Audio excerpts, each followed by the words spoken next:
speaking with your children about the events of Marathon Monday is not the only after effects this tragedy has left.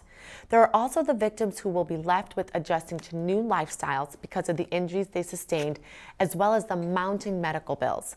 Natalie tells us how local businesses are trying to help out. People called us because they saw our face at the marathon on Facebook.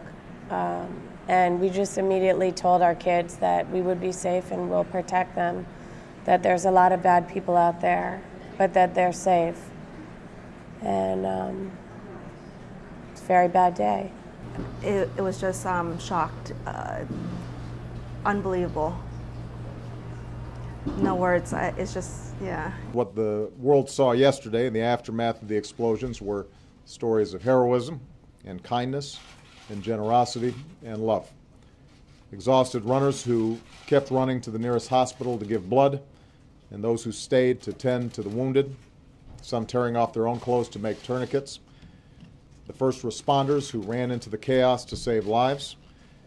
The men and women who are still treating the wounded at some of the best hospitals in the world. As the Commonwealth and the nation search to find answers to Marathon Monday's attack, local businesses have already begun to jump into action. The Tavo Sanchez family, owners of Needham restaurant The Farmhouse, joined several other local restaurants in donating a portion of their sales on April 17th through the Greg Hill Foundation to benefit victims of the attack on the Boston Marathon. Gabrielle and I have been through something similar before because we lived in New York City, a mile from 9/11, when the towers fell, and I remember then how much the city came together to help everybody during the tragedy, giving blood, doing whatever needed to be done.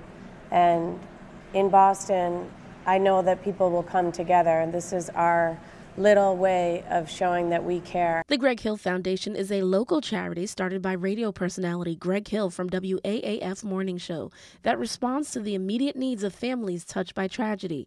All of the donations received will go directly to victims injured in the Boston Marathon bombings. In addition to the Farmhouse, Blue on Highland, Sweet Basil, and Gary Fusion in downtown Needham have also joined the cause. Having been born and raised in Boston, this really hit home, and we wanted to do something for the victims and their families that were affected. Since the funds go directly to the victims, there's no red line, we joined immediately. For a full list of restaurants giving back to Boston Marathon bombing victims, you can visit boston.eater.com. You can also visit onefundboston.com, a site in which Governor Patrick has announced will be an online funding effort to help marathon bombing victims and families. Hang in there, you know, there's a lot of good out there.